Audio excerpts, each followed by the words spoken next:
just trying to survive and learn to love along the way. By Floor Play on AO3.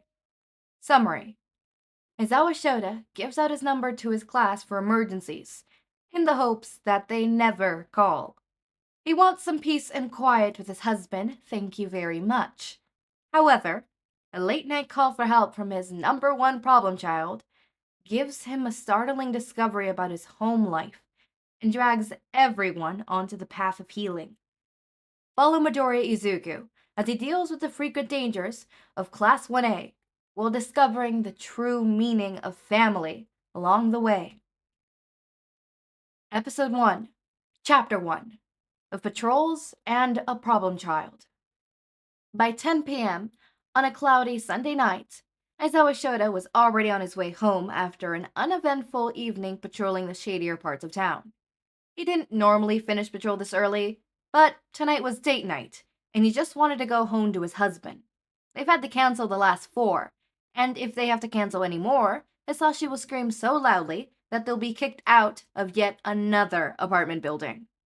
They could technically postpone, but tonight is the last night before returning to school, and Shouta needs one last free night before dealing with the stress and paperwork of kicking one kid out of the hero course and transferring another into it, in the aftermath of the sports festival. Shouta is just pulling up Hizashi's contact to let him know that he'd be home soon, when his phone starts ringing, displaying flashing unknown number. The only people who knew his number are his fellow pro heroes and the students in his homeroom. And Shouta knows for a fact that less than half of his kids actually bothered to copy down his number. Shouta answers quickly, wanting to get whatever this is over with, so he can make it home before the rain hits. Eraserhead. Sensei? Of course, it's the problem child. Problem child. What is it? There is a worrying amount of silence on the other end of the line. It lasts long enough that Shouta stops in his tracks and pulls the phone away from his ear with a frown to check if he's still connected. He is. Midoriya? Kid, is everything alright? Um, I, I think I need some help. Midoriya's voice is thick with tears, tone bordering on fearful. He can't help the flash of worry he feels at just knowing how wrong his student sounds. Where are you right now? Are you at home? At this point, Shota's already heading towards his apartment, but there is the chance that something happened while he was out. A villain attack, maybe. He is pretty recognizable, especially after the sports festival. No. And there's silence again. He can't really go anywhere without a destination. So Shouta stops and focuses on the sound of Midoriya's breathing, the only indication he's still on the line. Kid, you need to tell me where you are so I can help you. He doesn't have to force a sense of urgency in his tone, trying to will the kid to speak. I'm at a payphone across from the 24 sushi diner. That's nowhere near where Midoriya lives. What on earth is he doing there? Alright, I know the one. I need you to stay on the line with me, Midoriya. Keep talking. I don't care what it's about. I can't, Sensei. There's not enough time. The line cuts out before he could finish, and it has Shouta running faster than he was before. He dials Hizashi as he moves, already feeling guilty about what he's about to do. Shouta, I swear to God, if you are canceling date night again. Shouta interrupts him before he could get any further. I need your help. Shouta puts as much urgency as he can into those 4 words, and clearly it gets through. What happened? Are you hurt? Do you need me to come get you? God, he loves Hizashi. One sentence, and he's ready to drop everything for him. No and yes. I'm not the one who's hurt. Midoriya called, and I need you to meet me by the diner on the 14th. On my way. Do you know what happened to the little listener? How bad is it? All I know is that he sounded hurt and scared. I'm coming up on his location soon. See you in a bit. Alright. Love you, show. The line goes dead just as he reaches the payphone. There's no one there. Try not to panic. Shouta checks behind the phone and finds Midoriya curled up, trying and failing to avoid the rain. His shadow falls over him and the Clid flinches, looking up fearfully. His cheeks is marred by a dark bruise, dried blood crusting over a shallow cut on the center of it. There are bruises on his chin and on his lower neck, no doubt continuing below his shirt. More bruises are scattered around his arms, with a set circling a suspiciously swollen right wrist. Midoriya relaxes when he recognizes him, and Shouta takes that as his cue to move closer and crouches down. He gently places his hand atop the dark curls, and that small action seems to be Midoriya's breaking point.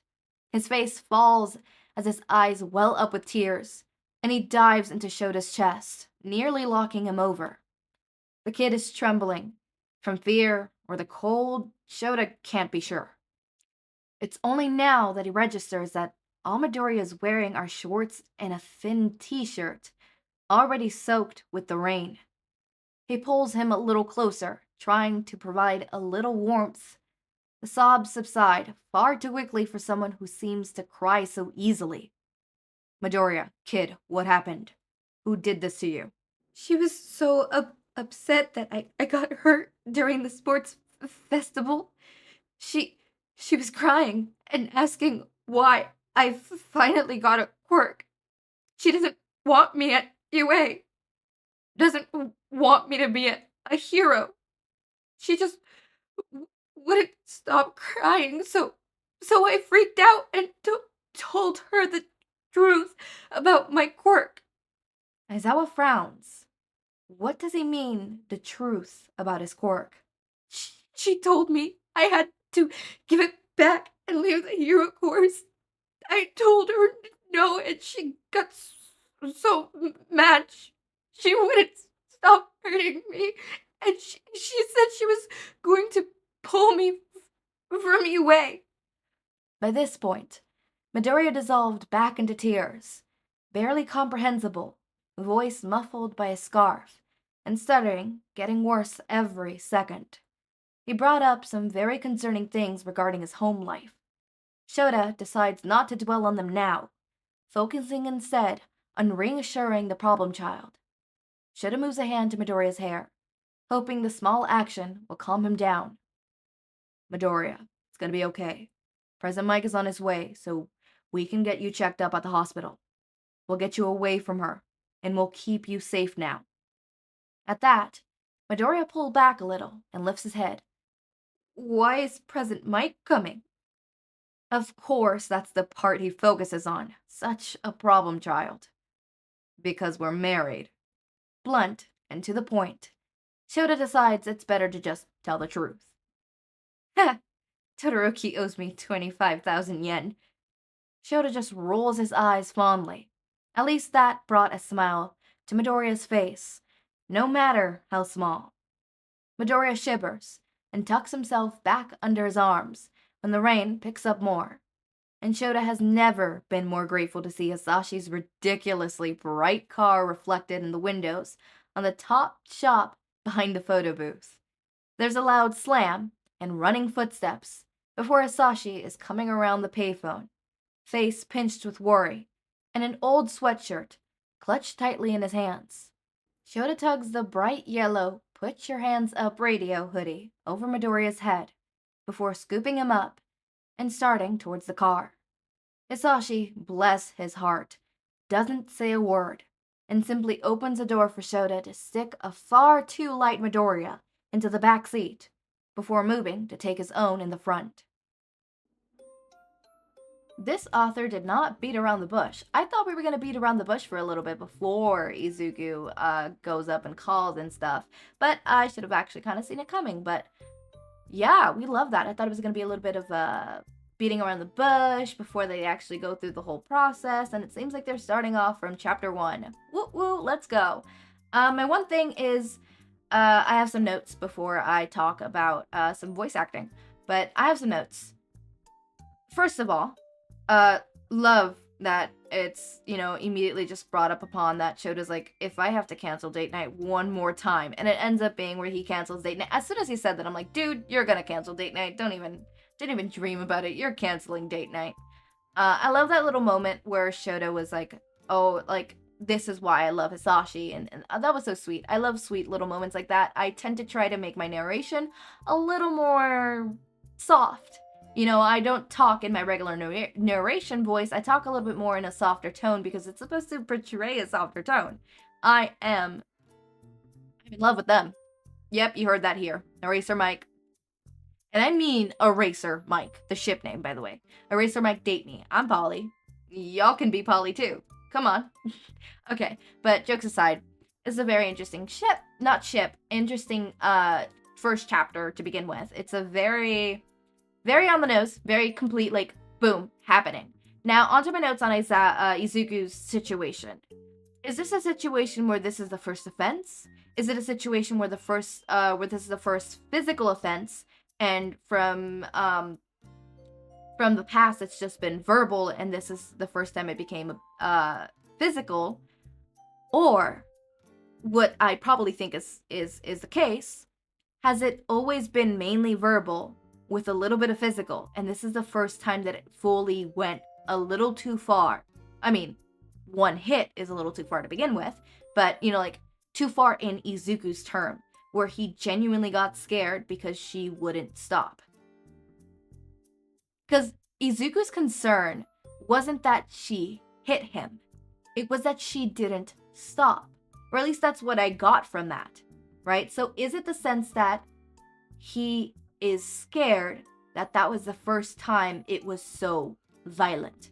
If so, my poor sweet child, I feel for him. I do. I feel for any kid who has to go through any of this, And it hurts it hurts my soul, but it is what it is. Okay, so this is a primarily Gen fanfic. That's how it is mainly labeled. It's Gen, then M/M. So it's primarily Gen with ships. So I like to think of Gen as like, as long as it's not focusing fully on like ships, then it's a Gen fanfic, at least in my terminology. And it could be a Gen with ships or a Gen without ships. But for the most part, every Gen has ships. I mean, it's kind of hard not to have a couple in a Gen fanfiction. It's pretty hard. I'm not saying they're not out there. They're out there, but it can be a little hard. But for example, what was it? An Unexpected Future was a Gen fic. It still had ships in it. Well, actually, it had 0 ships. Unless we count Eraser Mike, the whole queer platonic, as a ship, but I'm not sure if I could count that as a ship or not, so iffy. But this one is a primarily Gen ship with the Gen fanfic with the ships being Eraser Mike, Shindeku, and Kiribako. So we're gonna see a little bit of Bakugo. Is this a villain Bakugo one? No, that was Shriek. I'm getting my fanfictions confused. Whoopsie daisy. Yeah, okay. Yeah, okay. I'm just checking over the tags.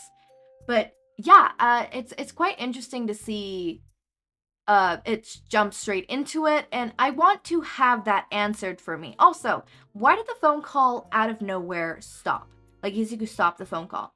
Is it a sense of, because at first I thought, oh no, Inko got to him, and then obviously it's revealed that Inko did not get to him. So is it a sense that Izuku was worried that Inko was going to catch him, and is that why he was hiding behind the phone booth? Was he worried? Did he see Inko? Did he panic? Did he go and hide? Was that how it happened? Also, I love that he's being taken out of that situation. We don't have to go through rounds of suffering. I think from here on out, it's just going to be healing. And obviously, it's still going to be angsty. Healing is always angsty. Healing is never linear. But yeah, also, if you're new to my channel, hi, hello, I do podfics. I mean, clearly, duh, look at me. And I do notes at the end, as you might have noticed. I like to do my little notes. I like to give my 2 little cents, especially on topics that I know, like psychology, which, by the way, I'm actually planning on studying it, like going to college and fully studying it, and not just listening to podfics, hold up, podcasts of therapists or reading psychology. books, or, you know, obviously going through my psychology notes from my AP psychology class on high school. And I'm actually thinking and trying to see if I could actually go to college and study psychology. At the very least, get the basics and not anything specialized. Although I would love to get specialized. I think that would be super fun, super interesting. I don't know. Psychology just holds a special part of my soul, my heart, my brain. It's so weird. Psychology is about the brain thinking about itself. But if you stop and let the brain think about yourself, like, for example, I know you're right here. Brother, get over here.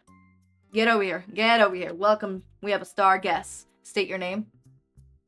I don't want to. No. Your voice name. Oh.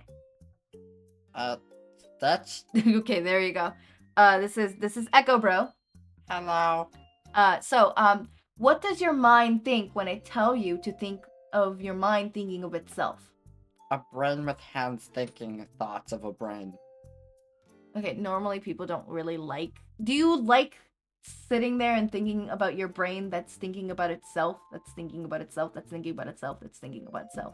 I don't know. I've never really sat down and thought of that. Or you know what? Because that didn't, you know, absolutely make you have an existential... Can you say it? Existential crisis. It's hard to say that word in the voice. Yes, but I just needed the first part. Existential crisis. Okay.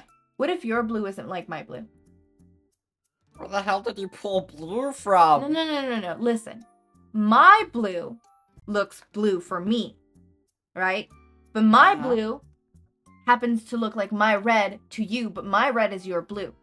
Like, let's say here, for example, this Pepsi can. This Pepsi can is blue. We both learned that this color is blue. But what if we're actually looking at two different colors?